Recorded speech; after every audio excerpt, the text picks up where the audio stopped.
Hello दोस्तों, आप सभी को गुलाब जामुन जैसी मीठी मीठी नमस्कार। और उसी के साथ आप लोगों का स्वागत है मार्केट के पैचअप ब्रेकअप शो में। आज के दिन हम डिस्कस करेंगे एक तो हमारी मार्केट को कैसी रह सके कल के दिन मार्केट की नीयत और कैसी रह सके इस वीकली बेसिस पर, क्योंकि यहाँ पर काफी ज्यादा पेन हम लोगों को हो रहा है स्पेशली हमारे कैश पोर्टफोलियो में। तो वहां पर डिटेल में निफ्टी को स्टडी करने की कोशिश करेंगे। साथ ही साथ कल के दिन किसी भी आईपीओ की क्लोजिंग नहीं है, बट एक एसएमई आईपीओ की होने वाली है लिस्टिंग, तो वहां पर क्या रहेगी लिस्टिंग स्ट्रेटेजी उस पॉइंट को भी स्टडी कर लेंगे। तो अभी से इस वीडियो को लाइक एंड चैनल को सब्सक्राइब कर लीजिएगा। अगर हम सबसे पहले फ्राइडे के दिन का एफआई और डीआई डाटा देखते हैं तो वहां पर डीआई ने 12,308 करोड़ की बाइंग करी है और वहीं पर एफआई ने 11,639 करोड़ की सेलिंग करी है। नेट में एफआई की तरफ से एक मेजर फिगर हमें फ्राइडे के दिन देखने को मिला है, जो हमारे लिए एक मेजर दिक्कत वाला पॉइंट होने वाला है। और इसी के साथ साथ एफआई ने फेब के मंथ में भी ऑलमोस्ट 60,000 से कम की सेलिंग कर दी है। अब अगर हम बात करते हैं आईपीओ की जिसकी होने वाली है कल के दिन लिस्टिंग, तो वो होने वाला है बीजेएसएन एक्सप्रो टेक का। मैंने पर्सनली इस आईपीओ को अप्लाई नहीं किया था, बट जिस तरीके का मार्केट का मूड मोल चल रहा है उन पॉइंट्स को ध्यान में रखते हुए मेरी एक ही स्ट्रिक्ट स्ट्रेटेजी बनी हुई है कि जैसे ही कोई आईपीओ लिस्ट होता है मैं वहां पर इमीडिएटली बुक करने की कोशिश करता हूँ। और स्पेशली एसएमई आईपीओ में तो प्री ऑर्डर में अपना ऑर्डर डालकर निकल जाता हूँ। वैसे ही मेरा माइंडसेट किसी भी आईपीओ में सिर्फ और सिर्फ लिस्टिंग गेन का होता है। मिलता है ठीक है, नहीं मिलता तब भी ठीक है, बट मैं एक बार के लिए वहां से एग्जिट हो जाता हूँ। क्योंकि हमें जनरली एसएमई आईपीओ में सर्किट देखने को मिल जाते हैं, अपर सर्किट या लोअर सर्किट। क्या लगना कंफर्म है? कोई कंफर्म नहीं है। अगर लगता है तो कौन सा लगेगा किसी को भी नहीं मालूम, वो सिर्फ मार्केट को मालूम होने वाला है। और अगर ऐसे में अपर सर्किट लगता है फिर तो हमें मजे ही मजे आते हैं, बट अगर बाई चांस लोअर सर्किट लग जाए फिर हमें दिक्कतें होनी शुरू हो जाती है और हमारा एग्जिट भी नहीं हो पाता जब तक वो सर्किट खुलता नहीं है। तो इस वजह से मैं इन सर्किट के चक्कर में नहीं पड़ता हूँ और वहां पर इमीडिएट निकलने की कोशिश करता हूँ। ये मेरी स्ट्रिक्ट स्ट्रेटेजी बनी हुई है जो मैंने आप लोगों के साथ एजुकेशन पर्पज डिस्कस किया है। आप लोग अपने रिस्क फैक्टर के अकॉर्डिंग अपने फाइनेंशियल एडवाइजर से कंसल्ट करके कोई एक्शन बनाइएगा। अगर हम बाकी आईपीएस की जीएमपी की बात कर लेते हैं तो श्रीनाथ पेपर का चल रहा है 6.8% का, बी जैसन का चल रहा है 0.57% का। इसके अलावा बाकी का 0% का हमें देखने को मिलने वाला है। अब अगर हम हमारी मार्केट की बात करते हैं तो उससे पहले आप लोगों को म्यूचुअल फंड में या इंश्योरेंस सेगमेंट में किसी भी तरीके कोई भी हेल्पलाइन की जरूरत है, या आप लोग चाहते हैं कि being a mutual fund distributor हम आपका पैसा मैनेज करने में आपकी हेल्प करें, तो आपको डिस्क्रिप्शन में मेरा फोन नंबर मिल जाएगा, आप मुझसे कांटेक्ट कर सकते हैं।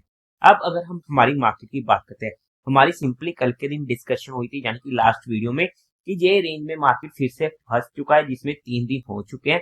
अब जिस भी साइड ये रेंज टूटेगी हमें उस साइड की मूव देखने को मिल सकती है। मार्केट ने एक गैप डाउन खोला और यहाँ पर नीचे की साइड इस रेंज को तोड़ा और वहां पर हमें इमीडिएट एक काफी अच्छी मूव देखने को मिल चुकी थी। अब अगर हम बात करते हैं आगे के लिए तो इसको चलते हैं डेली कैंडल चार्ट पर। Already market 5 months back to back red candle बना चुकी है। अगर मैं आपको मंथली कैंडल पर दिखाने की कोशिश करूं तो आप देख सकते हो कि किस तरीके से जहां पर हमें दिक्कतें देखने को मिली और मार्केट टॉप से बैक टू बैक 5 मंथ की रेड कैंडल बनाकर आ चुका है। और ये ऐसा काफी टाइम बाद हमें देखने को मिला है और इसने अपनी 20 की मूविंग एवरेज मंथली बेसिस पर भी उसको भी क्रॉस करके नीचे को आ चुका है, मतलब कि उसकी भी रिस्पेक्ट इसने नहीं करी है। अब अगर हम बात करते हैं आगे की, अगर मार्केट कभी भी 23,372 का लेवल क्रॉस करता है 20 की मूविंग एवरेज का ऊपर की साइड, तो हमें वहां पर थोड़ी सी मार्केट में स्ट्रेंथ देखने को मिल सकती है। बट ये एक बार के लिए जब तक मार्केट इसके ऊपर नहीं जाता तब तक लिए हमें थोड़ा सा बच के रहना पड़ेगा। ये तो हमारा पहला पॉइंट हो चुका है। बट इंपॉर्टेंट थिंग कि अगर हम इसको डेली कैंडल चार्ट पर स्टडी करने की कोशिश करते हैं, अगर मैं फाइनल लेवल की बात करूं कि मार्केट अगर कभी भी बाउंस देता है जिसकी अभी के टाइम पर प्रोबेबिलिटी है, बट उसको डिटेल में स्टडी करते थोड़ा सा आगे, तो वो बाउंस कहां तक आ सकता है? वो बाउंस हमें देखने को मिल सकता है 23,300 से 500 की रेंज का, जो इसकी 50 से 200 पॉइंट की मूविंग एवरेज होने वाली है। अब देखो ये लेवल हमारे पास धीरे धीरे नीचे आने लगे हैं और जब भी मार्केट लॉन्ग टर्म के लिए हम चलेंगे कि जहां से हम पोजिशनल ट्रेडिंग ले सकेंगे या फिर मार्केट एक अच्छी स्ट्रेंथ दिखाने की कोशिश करेगा, तो वहां पर हमें 50 और 200 की मूविंग एवरेज के ऊपर मार्केट को सस्टेन करना पड़ेगा। तब तक के लिए हम मार्केट में थोड़ा सा पोजिशनल बेसिस को अवॉइड करने की कोशिश करेंगे। और यहाँ पर जो हमने डेप्थ क्रॉसओवर की बात करी थी, अब उसका इम्पैक्ट आप देख सकते हो कि मार्केट फिर से बैक टू बैक गिरता जा रहा है और जब भी मार्केट नीचे की साइड जाता है वहां पर हमें मिड कैप स्मॉल कैप में मेजर एक्शन होते हुए देखने को मिलता है, यानी कि वहां पर हमारा पे ज्यादा होता है।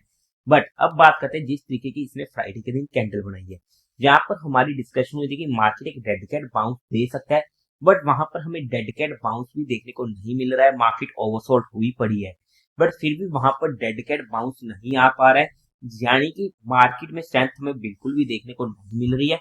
बट जब भी ये डेड कैट बाउंस आएगा तो एक अच्छा खासा पॉइंट का आएगा, और जहां तक हमारे लेवल्स की बात करते हैं तो इन लेवल्स तक वो डेड कैट बाउंस हमें देखने को मिल सकता है।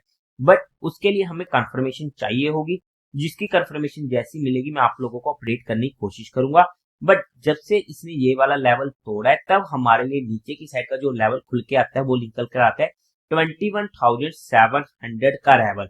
मतलब कि अब ये हमारे लिए इंपॉर्टेंट एरिया हो चुका है, इंपॉर्टेंट स्पॉट हो चुकी है। अगर मार्केट इस लेवल के आसपास मिलता है तो वहां पर हमें फिर से एक स्विंग का मौका मिल सकता है, जैसे कि हमने इस लेवल के पास भी बात करी थी, बट हमारा 30 पॉइंट का स्टॉप लॉस हिट हुआ। इट्स ओके, वहां पर हमारे स्टॉप लॉस ने ही हमें बचाया है, इसलिए स्टॉप लॉस इंपॉर्टेंट हो जाते हैं। अब ये हमारे लिए इंपॉर्टेंट एरिया हो चुका है।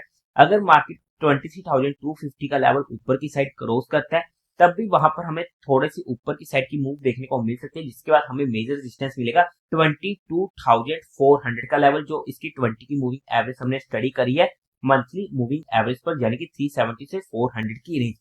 ये हमारे लिए इंपॉर्टेंट लेवल्स होने वाले हैं। बट अगर हमारी कहीं पर भी एंट्री होती है तो हमारा स्टॉप लॉस 30 पॉइंट से ज्यादा का किसी भी सिनेरियो में नहीं होना चाहिए। पर्सनली मैं ऑप्शन बाइंग में काम नहीं करता हूँ, फिर भी हमने यहाँ पर चीजों को सिर्फ education and learning perspective study करने की कोशिश करी है। किसी भी तरीके कोई भी इन्वेस्टमेंट टिप या एडवाइस नहीं है।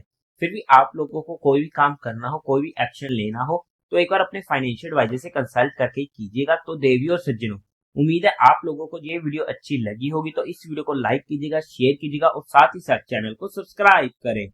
हर हर महादेव।